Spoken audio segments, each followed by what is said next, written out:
Assalamualaikum warahmatullahi wabarakatuh. Pemirsa Datar Media, bagian hilir Sungai Gajah Wong bermuara di Sungai Opak di wilayah Kecamatan Pleret, Kabupaten Bantul. Pola pengaliran yang berkembang di daerah ini adalah rektanguler dengan stadia geomorfik dewasa di sekitar bantaran hilirnya. Secara umum, stratigrafi daerah Bantul dan sekitarnya tersusun batuan tersier yang terdiri dari batuan sedimen klastik vulkanik, batuan gunung api, dan sedimen klastik karbonatan, serta endapan permukaan yang berumur kuarter. Di sekitar muara Sungai Gajah Wong didominasi oleh satuan endapan aluvial. Struktur geologi yang berkembang di sekitar muara Sungai Gajah Wong dipengaruhi oleh struktur besar Sungai Opak. Sekitar Opak Pleret ini terdapat jalur sesar geser dan sesar normal yang memanjang hampir 40 km. Jalur sesar ini dimulai dari pantai selatan ke arah Prambanan Klaten dengan arah 30 derajat hingga 40 derajat. Setelah terjadi gempa bumi pada tanggal 27 Mei 2006 silam, sudah banyak studi tentang keterkaitan jalur sesar ini dengan tingkat kerusakan yang terjadi. Hal ini sangat penting sebagai gambaran ke depannya dalam merencanakan konsep pengembangan yang aman maupun mitigasi kebencanaan terutama akibat gempa bumi.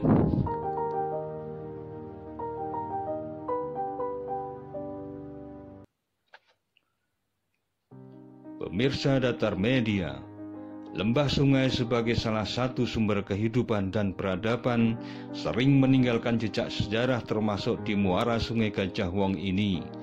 Konon lokasi yang merupakan pertemuan Sungai Gajah Wong dan Sungai Opak ini menjadi tempat berkumpulnya para ulama zaman Kerajaan Mataram sehingga masih dipercaya sebagai tempat yang keramat. Bukti jejak lain di sekitar muara Sungai Gajah Wong ini adalah adanya penggalan sejarah, yakni situs Kerto yang berupa umpak bebatuan peninggalan Keraton Mataram kuno.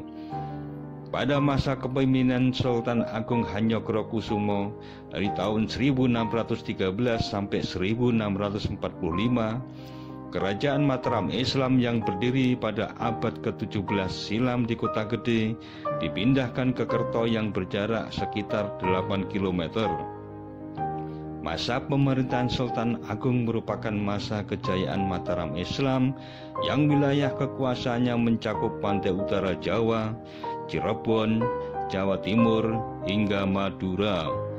Sultan Agung juga pernah 2 kali melakukan penyerangan terhadap VOC di Batavia pada tahun 1628 dan 1629 meski usaha tersebut gagal. Lokasi umpak berada diperkirakan merupakan Sitinggil Keraton Kerto yang dulunya adalah istana salah satu kerajaan terbesar di Indonesia. Peninggalan Keraton Kerto yang tersisa hanyalah 3 umpak atau alas tiang kayu dari batu andesit yang ukuran 85 cm kali 85 cm dan tingginya 65 cm.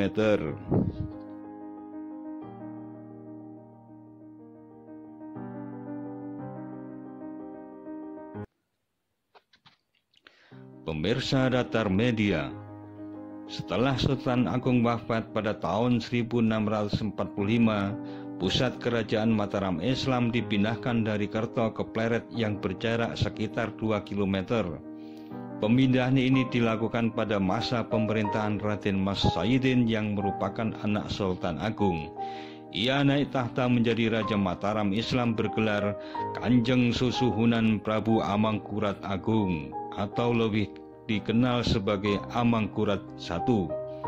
Konon setelah pemindahan tersebut, Keraton Kerto tidak terawat dan konstruksi bangunan yang sebagian besar menggunakan kayu pun menjadikan Keraton Kerto perlahan hancur. Pertemuan Sungai Gajah Wong dan Sungai Opak sekarang dikenal sebagai Tempuran Banyu Kencono yang telah menjadi lokasi wisata alternatif mulai setahun silam. Awalnya adalah sebuah lahan yang dipenuhi dengan semak dan pohon bambu, Tersedia perahu-perahu yang siap mengantarkan wisatawan menyusuri Sungai Opak sejauh kurang lebih 2 km dengan ongkos Rp5.000. Sejumlah fasilitas lainnya juga sudah ada, seperti joglo pertemuan, panggung seni, dan toilet.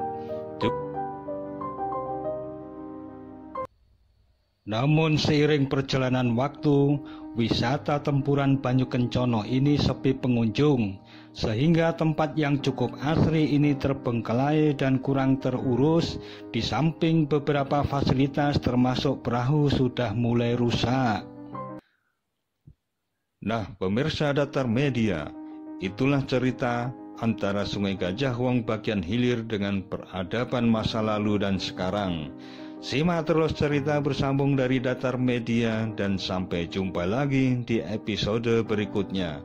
Wassalamualaikum warahmatullahi wabarakatuh.